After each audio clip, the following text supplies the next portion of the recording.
እግዚአብሔር አንድን ሰው ለማዳን የሰማይ ሰራዊቶችን የላከበት ቀን። አንድ ቀን አንድ የእግዚአብሔር ነቢይ አንድ እንግዳ ነገር ይመለከታል።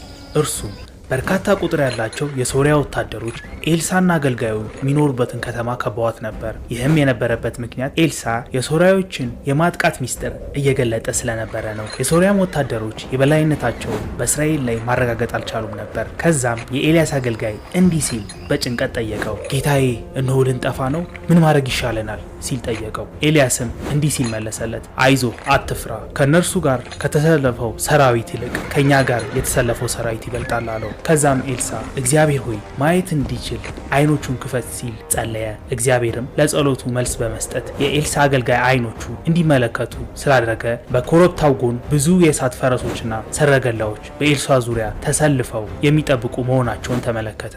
በመዝሙር 34 ቁጥር 7 ላይ እንዲህ ይላል፣ እግዚአብሔር መልአክ እግዚአብሔር የሚፈሩትን ሰዎች ይጠብቃል፣ በዙሪያቸውም ሆኖ ከአደጋ ይጠብቃቸዋል። እናም ይሄ ታሪክ የሚያሳየን እግዚአብሔር ለሚያምኑትና ለሚከተሉት ዘውትር እንደሚጠብቃቸው ነው።